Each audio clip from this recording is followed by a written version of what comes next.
Nĩ hĩndĩ ya kwĩhĩtithio kwa Fatuma Sichale ta mũrũgamĩrĩri mũnene wa igooti rĩa gũcokia macira riko, ũrĩa wĩhĩtithirio ũmũthĩ thutha wake gũthurwo kuoya ithenya rĩa ũrĩa ũrarĩ mũrũgamĩrĩri wa igoti rĩrĩ Mohamed Wasame thutha wake kũrĩkia itĩna rĩake.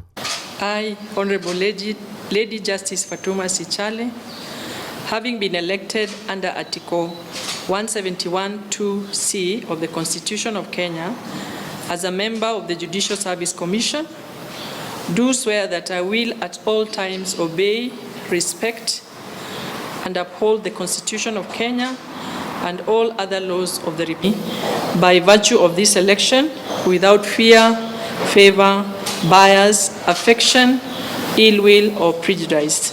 So help me God. Akiaria thutha wake kwĩhĩtithio, Sichale augĩte kwa ihinda rĩa mĩaka 40 rĩrĩa akoretwo gĩikaro-inĩ kĩu, nĩerutire gũthingata watho harĩ wĩra-inĩ wake hatarĩ gũthutũkania ngathĩ kana hinya wa mũndũ wa ũtongoria. To be sworn in today as a JSC representative member representing the Court of Appeal is almost at the pinnacle of one's judicial career.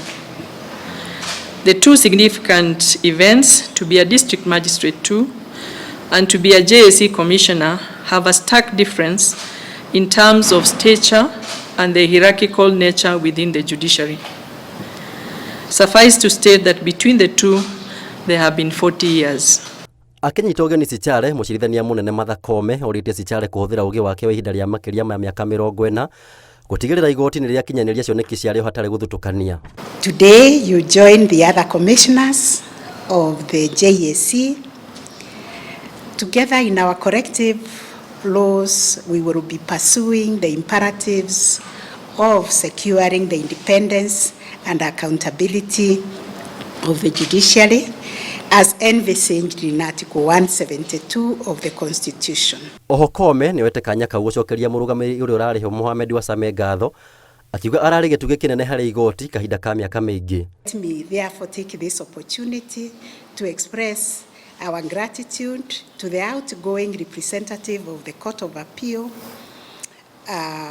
representative to the JSC, the Honorable Mr. Justice Mohamed Wasame, for his hard work and dedication to the Commission during his two-term tenure. Ngĩribotera Inooro TV, njĩtagwo Maina wa Kĩhara.